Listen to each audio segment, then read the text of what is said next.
What I eat today on a mucusless diet, trying to max out Cronometer.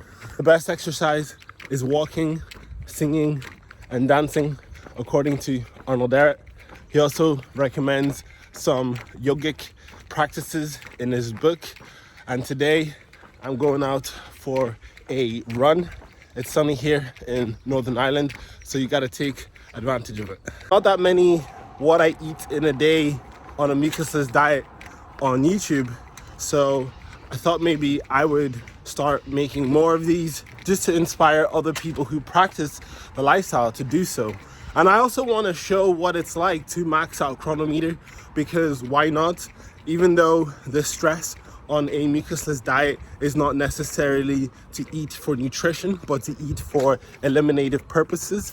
If you are already well practiced in that lifestyle, why not see what it looks like to do both? Because you're still going to be eating a mucusless diet. So why not try to do both or see what that looks like? Last year, I did over 170 days on a mucusless diet.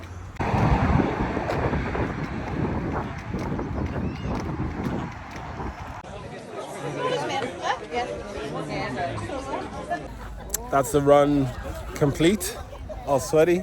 Hopefully I got a good time. I will show what I got here. But yeah, let's go get some food. Something I've been doing, by the way, I got 22:04. That was a lovely run. But something I've been doing while I run is the day before I do a park run, I will eat 100% mucus free. And this is something I've noted that gives me the most amount of energy whenever it comes to the actual run itself.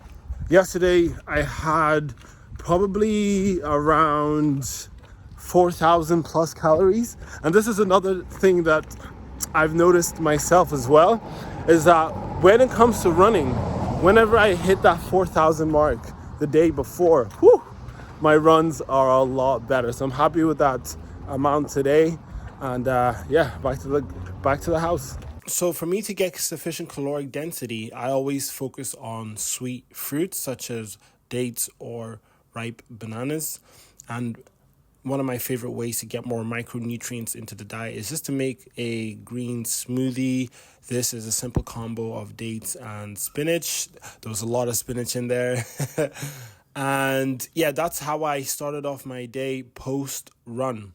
And then about 5, 6, 7 hours later, I can't remember exactly, but I had a big vegetable mix with lettuce, kale, broccoli, mushrooms, tomatoes, and a pea sauce. I believe there's lemon juice in there as well. And you can see the stats here on Cronometer. Generally speaking, whenever you eat sufficient fruits and sufficient vegetables and leafy greens, you tend to do pretty well on Cronometer. I'm not overly obsessed about trying to be 100% on absolutely everything, because there's certain things I don't want to be 100% on there. But this is what I had in the day: 3,782 calories. I'm a 6'2" male, and I'm fairly active. So